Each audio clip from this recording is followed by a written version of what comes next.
नमस्कार फ्रेंड्स, सुजाताच किचनमध्ये आपल्या सगळ्यांचं मनापासून स्वागत आहे। आज आपण बघणार आहोत एक पारंपरिक रेसिपी, ती म्हणजे खपली गव्हाची खीर। अगदी गहू भिजवण्यापासून ते खीर अगदी स्टेप बाय स्टेप आपण सगळी व्यवस्थित बघणार आहोत, तर व्हिडिओ शेवटपर्यंत नक्की बघा।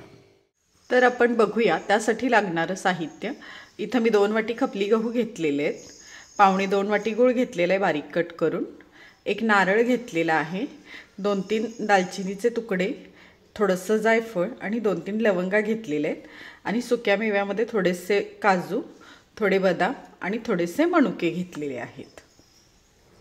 तर सगळ्यात आधी आपण इथे एका भांड्यात पाणी गरम करून घेतलंय, बऱ्यापैकी उकळते पाणी। तोपर्यंत आपण हे आपले गहू धुवून घेऊया। गहू धुवून घेतल्यावर आपण जे पाणी गरम केले ते आपण गव्हात घालून घेणार आहे। गहू भिजतील व्यवस्थित एवढं पाणी आपण घालायचं आहे याच्यामध्ये।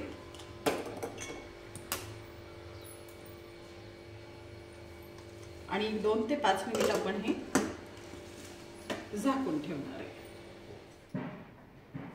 आता 5 मिनिटं झालेली आहेत। आपण गहू गरम पाण्यात ठेवून बघू शकताय तुम्ही, बऱ्यापैकी गहू असा फुगल्यासारखा झालाय, भिजलाय आपला गहू। असं नखानी थोडंसं हे करून बघायचं, वरचे जर असे साल सुटल्यासारखे होत असतील तर आपला गहू भिजलाय। आपल्याला एवढाच गहू भिजवून घ्यायचा आहे। आता यातलं पाणी काढून आपण एका सुती कपड्यावर आपण हा गहू थोडासा सुकायला ठेवणार 10 मिनिटं। इथं गहू मी गरम पाण्यातून काढून घेतलेला आहे, 1 मिनिटभर चाळणीत ठेवला होता। आता आपण या कपड्यावर पसरून घेऊया गहू, हा व्यवस्थित पातळ पसरून घेऊया म्हणजे पटकन सुकेल। हा आपण खपली गहू घेतलाय त्यामुळे जास्त वेळ नाही लागत।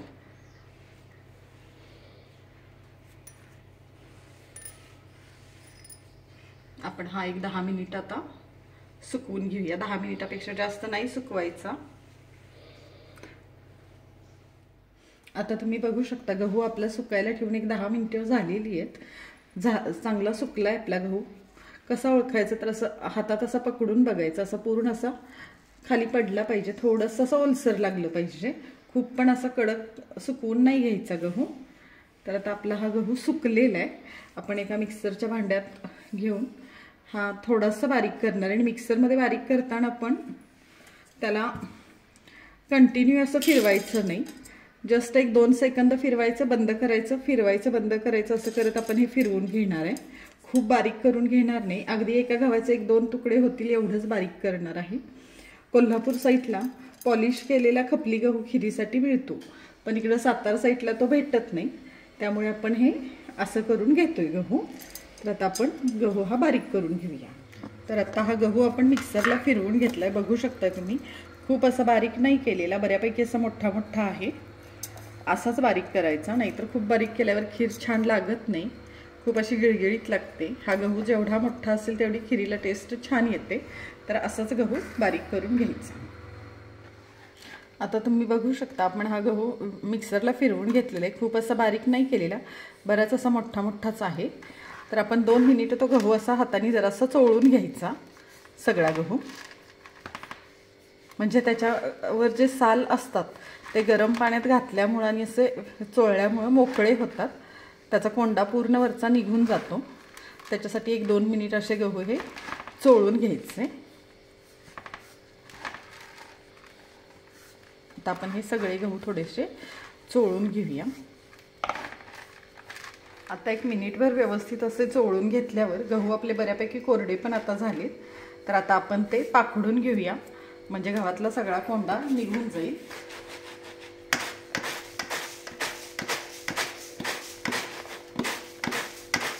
बघू शकताय तुम्ही पेपरवर कोंडा बऱ्यापैकी निघतोय आपल्या गव्हातला। अशाच प्रकारे पाखडून आपण सगळा कोंडा यातला काढून घेणार आहे।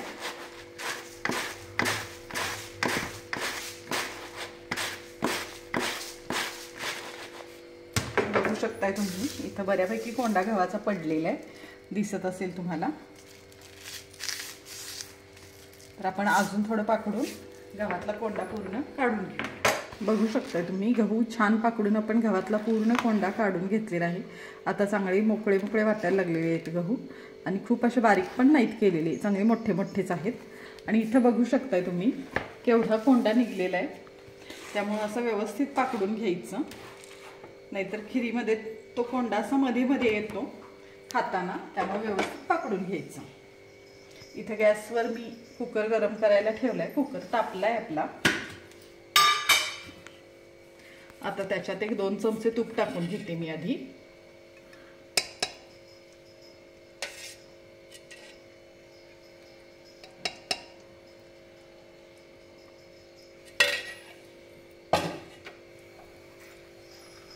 तूप गरम झालं की आपण 2 हिरवे वेलदोडे, 2-3 लवंगा आणि आपण जी दालचिनी घेतलेली आहे छोटे 3-4 तुकडे ते टाकणार आहे।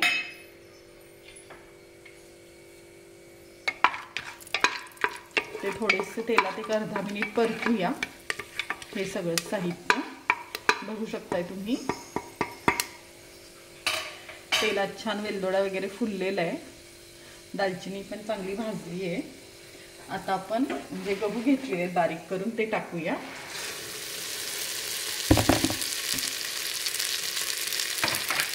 गॅस मोठाच आहे आणि हे गहू छान भाजून घेऊया 1-2 मिनिट। छान तुपावर गहू भाजले की पटकन शिजले जातात आणि त्याची टेस्ट खूप छान लागते। 1-5 मिनिट आपण गहू चांगले भाजून घेऊया। आता तुम्ही बघू शकता 1-5 मिनिट छान गहू मी तुपावर भाजून घेतलाय। बघू शकताय तुम्ही असा छान पांढरा पडलाय गहू, व्यवस्थित भाजला गेला की असा पांढरा दिसतो थोडासा गहू। तुपावर भाजल्यामुळे त्याची टेस्ट खूपच छान येते गव्हाला शिजताना। आता आपला हा गहू भाजून झालेला आहे। इथे मी 2 ते 2.5 तांबे पाणी गरम करून घेतले, त्यात आपण गव्हावर टाकूया।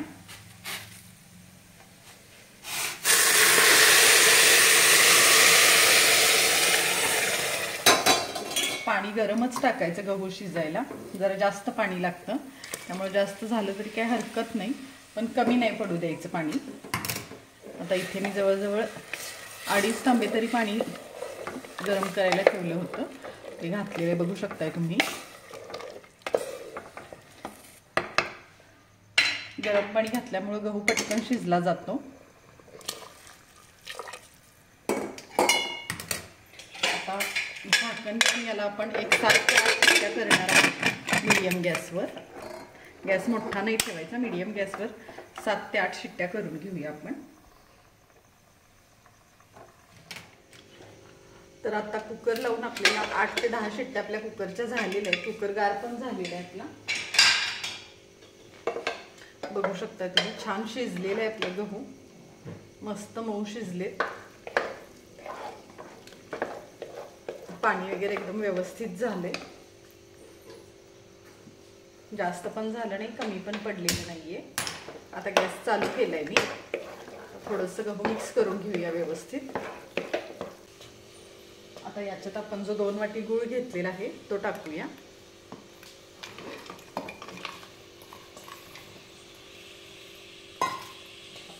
तुम्ही तुमच्या आवडीनुसार कमी जास्त गोड करू शकता।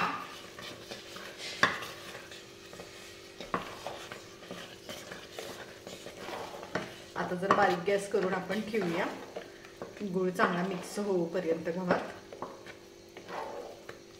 गूळ टाकल्यावर तुम्ही बघू शकता खिरीचा कलर थोडासा बदलतोय आता।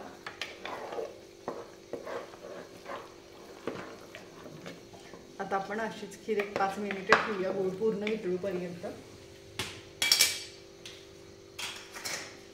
आणि आपण मगाशी जो एक नारळ घेतलेला तो आपण नारळ खोवून घेतलाय, तो पण आत्ताच टाकूया आपण, म्हणजे छान सगळं मिक्स होईल।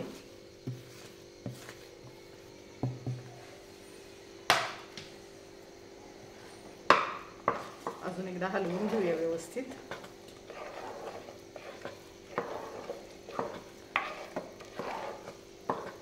तुम्हाला जर वाटलं की खूप घट्ट झाली आहे तर थोडंसं पाणी 1 अर्धा ग्लास गरम करून घालू शकता, पण हे सगळं जेव्हा गूळ पूर्ण विरघळतो तेव्हाच करायचं, कारण अजून गूळ विरघळायचं आहे गूळ, त्यामुळं अजून खीर थोडीशी पातळ होते.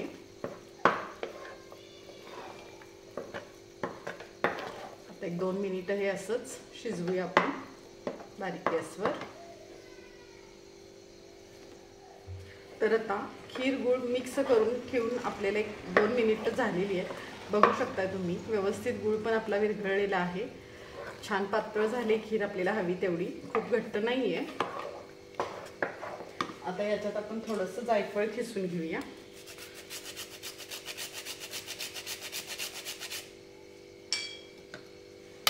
आपण बाकी वेलदोडा वगैरे आधीच टाकलं होतं.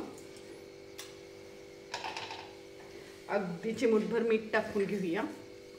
मीठ टाकल्यामुळे गोड पदार्थाला चव छान येते. तुम्हाला आवडत असेल तर टाका, नाहीतर नाही टाकलं तरी चालतं. इथं मी मनुके थोडेसे गरम पाण्यात भिजत ठेवलेले,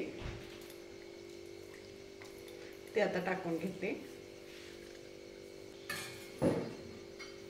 इथं मी तडका पॅन मध्ये 1-1.5 चमचे तूप गरम करायला घेतलेलं आहे. तूप गरम झालंय आपलं. त्याच्यात जे आपण बाकीचे ड्रायफ्रुट्स घेतलेत, काजू आणि मनुके, ते टाकूया. 1-2 मिनिटं ते तुपावर छान तळून घेऊया तुपात.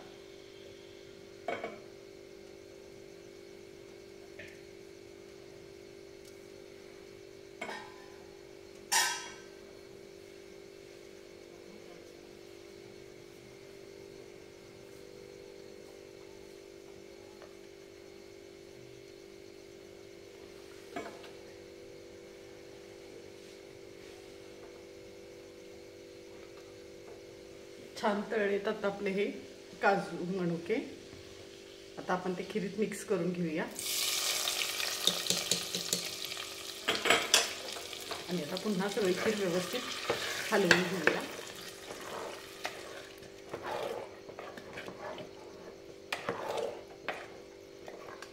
वास खूप छान येतोय खिरीचा. खपली गव्हाची खीर एक वेगळीच होते टेस्टला. आणि खायला ही खीर खपली गव्हाची खूप छान असते, पौष्टिक असते. कोल्हापूर साईडला गणपतीत आवर्जून केली जाते. गणपती येतो त्या दिवशी.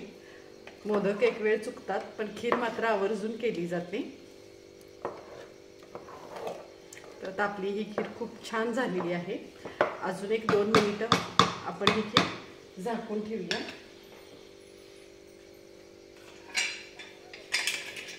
झाकण वरूनच नुसतं ठेवलेलं आहे, झाकण लावलेलं नाहीये.